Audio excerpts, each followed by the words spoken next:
Semarak Ramadan 1442 Hijriah. Dengan syariah, hidup menjadi berkah. Assalamualaikum warahmatullahi wabarakatuh. Sobat muslimah, kembali lagi dalam program Kultum Ramadan 1442 Hijriah. Kali ini bersama saya Ummu Fadil akan mengisi kultum dengan tema keutamaan sedekah di bulan Ramadan. Bulan Ramadan adalah bulan yang penuh berkah dan kemuliaan. Bagi muslim yang menjalankan ibadah di bulan Ramadan akan mendapat ganjaran yang berlipat ganda. Rasulullah SAW bersabda, amal kebaikan akan dilipat gandakan dengan 10 kebaikan serupa hingga 700 kali kebaikan. Hadis riwayat Muslim. Salah satu amalan yang diutamakan untuk dilakukan di bulan Ramadan itu adalah sedekah. Adapun Rasulullah SAW bersabda, sedekah paling utama adalah sedekah di bulan Ramadan. Hadis riwayat At-Tirmizi. Imam Bukhari dan Imam Muslim pun meriwayatkan sebuah hadis yang menyatakan bahwa Rasulullah SAW adalah orang yang paling dermawan di antara manusia lainnya, dan dia semakin dermawan saat berada di bulan Ramadan.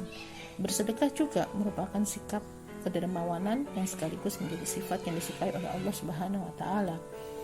Rasulullah SAW bersabda, sesungguhnya Allah Subhanahu wa taala memberi, dia mencintai kedermawanan serta akhlak yang mulia, dan dia membenci akhlak yang buruk.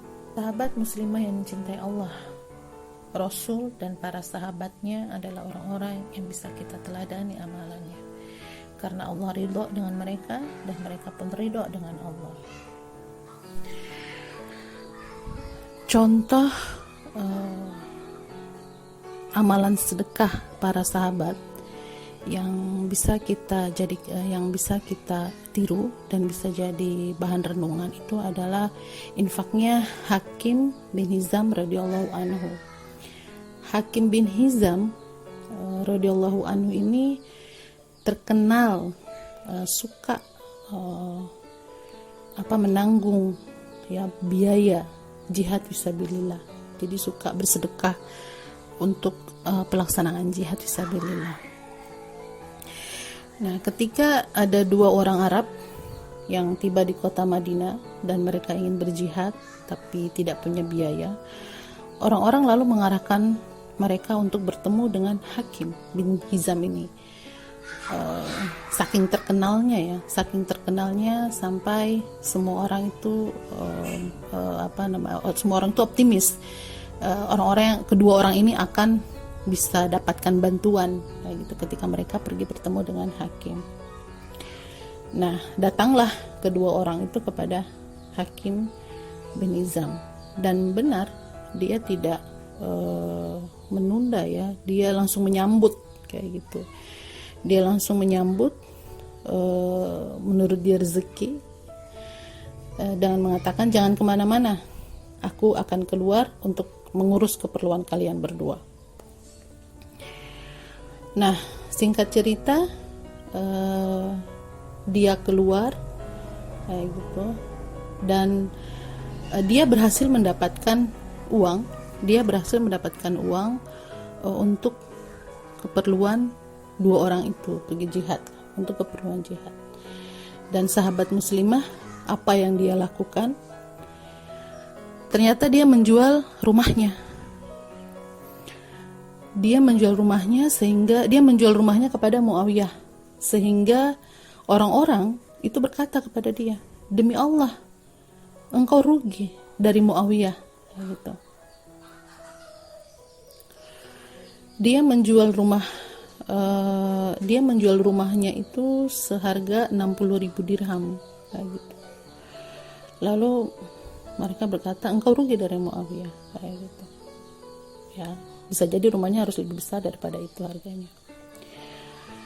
Nah, tetapi Hakim bin Hizam berkata, demi Allah, aku malah membeli rumah itu pada masa jahiliyah dengan harga 1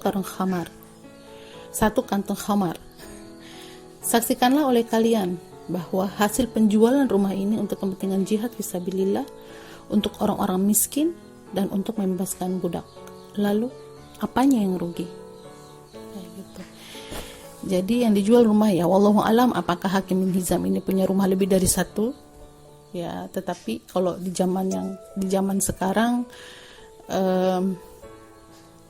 jarang kali maksudnya orang yang seperti benar-benar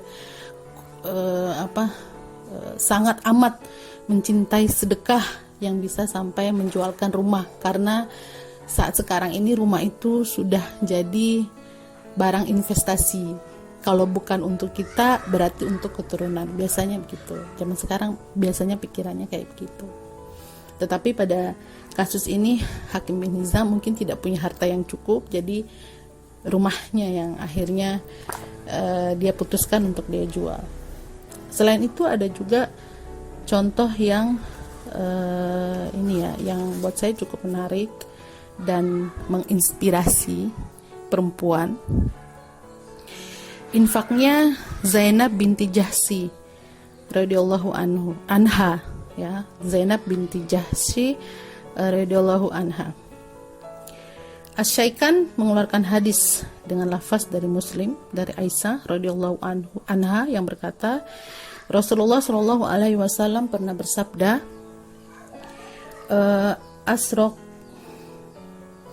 asra'ukunna lihaqan bi atwalukunna yadan.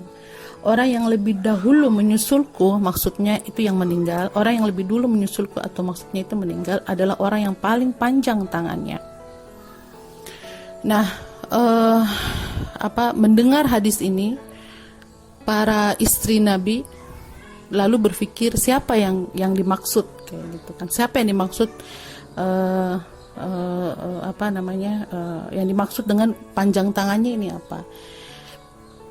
Jadi setelah Nabi Muhammad Shallallahu Alaihi Wasallam meninggal, akan meninggal terlebih dahulu istrinya yang Rasulullah Shallallahu Alaihi Wasallam dan Allah nilai itu orang yang paling panjang tangannya.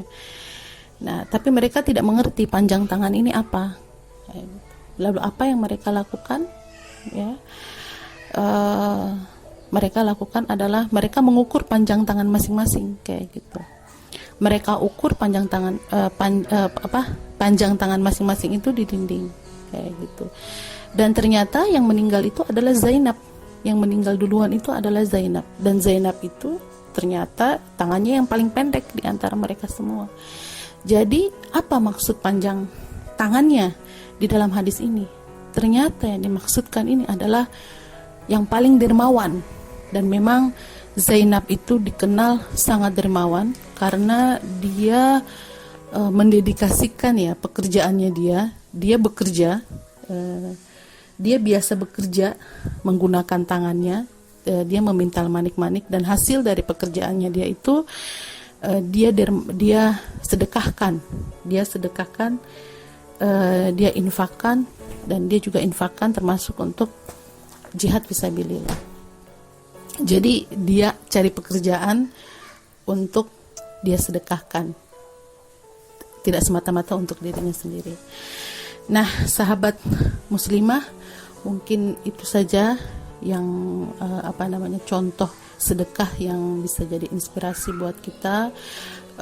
Semoga di bulan Ramadan ini kita semakin banyak bersedekah, kita raih kesempatan di bulan Ramadan ini di mana amalan-amalan itu berlipat ganda termasuk dengan sedekah. Dan sebagaimana yang Allah sampaikan juga di dalam hadis bahwa Allah itu maha memberi dan dia mencintai kedermawanan. Jadi dia tidak akan memiskinkan orang yang bersedekah, dan memang tidak ada sejarahnya juga orang miskin karena bersedekah.